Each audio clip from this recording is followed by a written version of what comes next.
Bonjour bien-aimés dans le Seigneur. Aujourd'hui se lève encore un nouveau jour et gloire soit donnée à Jésus. Nous glorifions encore son nom ce matin, lui qui a bien voulu nous réveiller. Éternel notre Dieu, nous te disons merci, que ton nom soit exalté de génération en génération. Père, nous te disons merci pour cette exhortation encore, qu'à travers le Saint-Esprit, que beaucoup d'âmes soient touchées et sauvées dans le nom de Jésus. Que toute la gloire te soit donnée. Au nom de Jésus-Christ, j'ai ainsi prié. Amen. Bienvenue encore à notre exhortation matinale. Le thème que le Seigneur nous donne ce matin, les combats de la vie. Et nous prendrons la lecture dans le livre de Luc, chapitre 6, le verset 48. La Bible dit ceci: il est semblable à un homme qui, bâtissant une maison, a creusé profondément et a posé le fondement sur le roc. Une inondation est venue et le torrent s'est jeté contre cette maison sans pouvoir l'ébranler parce qu'elle était bien bâtie. Amen. Bien-aimé, je vais commencer en te disant que la vie est spirituelle et le fait d'être né de nouveau ne vous exclut pas des combats. Les combats arrivent à tout le monde et donc rien ne peut exempter des combats, que vous soyez né de nouveau ou pas. La vie chrétienne ne va jamais nous épargner des combats. Toi qui m'écoutes, toi qui as dit « je donne ma vie à Jésus », les combats sont finis. Bien-aimé, la seule chose que tu as, c'est que nous ne combattons pas pour la victoire, mais nous combattons dans la victoire. Avec Jésus, nous aurons toujours la victoire. Mais nous, de nouveau, nous n'épargnerons jamais des combats. Les combats seront toujours là. Les combats seront toujours là. Quand nous écoutons cette parole de Dieu que nous venons de lire, la Bible dit que cette maison était bâtie sur du roc, ça veut dire sur Jésus. Ça veut dire que les torrents sont arrivés, les problèmes sont arrivés, les maladies sont arrivées. Mais cette maison n'est pas tombée parce qu'elle était bâtie sur Jésus.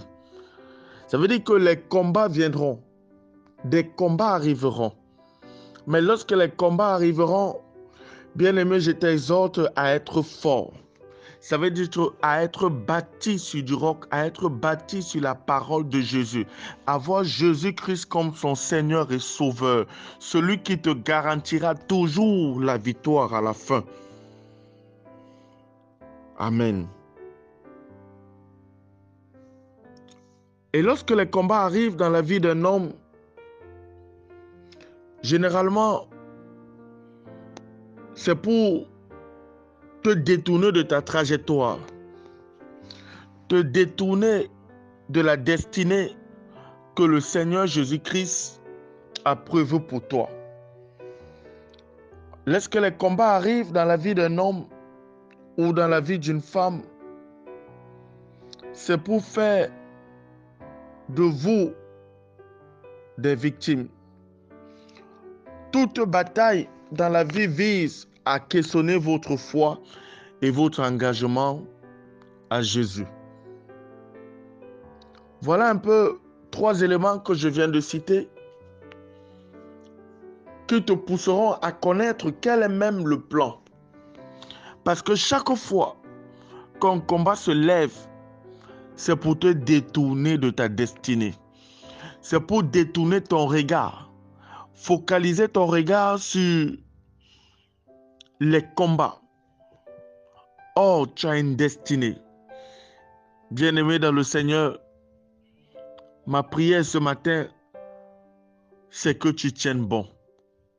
Tiens bon et ne lâche pas le Seigneur Jésus-Christ. Ne lâche pas le Seigneur Jésus-Christ, car c'est lui qui est le véritable sauveur. C'est lui qui te permettra de sortir de ces combats. Amen. Les combats dans la vie d'un homme aussi, c'est pour fortifier ce dernier. C'est pour que tu te fortifies. C'est pour que tu sois capable, ou alors de voir si tu es capable de résister. Parce que quelqu'un qui ne peut pas tenir dans un combat ne peut pas aussi diriger. Amen. Bien-aimé dans le Seigneur, tu dois être capable de supporter. Car lorsque le Seigneur Jésus te donnera le trône, tu devras faire tes preuves. Mais avant qu'il te donne ce trône, tu passeras par des moments difficiles. Tu passeras par des moments difficiles où tu voudras même abandonner. Je connais beaucoup de chrétiens qui ont abandonné la foi. Je connais beaucoup de chrétiens qui se sont tournés vers des marabouts à cause des combats. Mais j'aimerais aussi te dire que des grands combats égalent aussi aux grandes destinées. Si tu as des grands combats, ça veut dire que ta destinée aussi est grande. Alors accepte cela. Nous connaissons la vie de Joseph. Joseph, fils de Jacob, avec tout ce qu'il a supporté, avec tout ce qu'il a traversé, il a été vendu par ses frères. Il est arrivé dans la maison de Potiphar, serviteur, sa femme a voulu détourner encore Joseph, mais Joseph est resté focalisé vers sa destinée. Il est entré en prison, même là il interprétait les rêves des autres. Mais ce que Joseph ne savait pas, c'est qu'en interprétant les rêves des autres, il interprétait également sa destinée. Et nous voyons qu'à la fin, il est resté fidèle, il a été élevé gouverneur en Égypte. Les combats de la vie nous donnent la force. Les combats de la vie nous permettent de relever notre tête. Les combats de la vie nous permettent de démontrer à Dieu que nous sommes capables de tenir dans le temps. Bien-aimé, ne relâche pas. Ne relâche pas. Ne relâche pas. Tu arriveras. Amen. Nous allons prier. Éternel roi des rois, tu connais par où traversent tes enfants. Tu connais que dans ce monde, il y a des combats. Il y a des combats qui visent à nous détourner de notre trajectoire. Il y a des combats que Satan engage pour que nous puissions abandonner la foi. Seigneur, les disciples ont dit augmente leur foi. Nous te prions également ce matin d'augmenter la foi de tout un chacun qui écoutera cette exhortation. Peu importe la situation, peu importe la maladie que cette personne a, peu importe même s'il cherche un emploi, Père, touche cette personne au nom de Jésus. Touche cette personne qui m'écoute.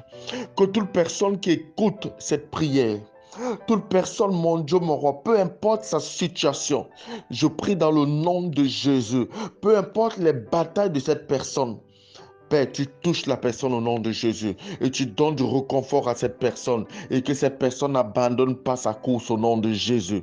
Que toute la gloire te soit donnée au nom de Jésus-Christ, j'ai ainsi prié. Amen. Ici était votre humble serviteur, le prophète John de la maison de prière et de bénédiction. Cette église qui se trouve au niveau de Pécados, entre lycées, en face entre lycées, tout juste à la plaque de l'auto-école européenne. Vous pouvez nous trouver là à tout moment. Merci.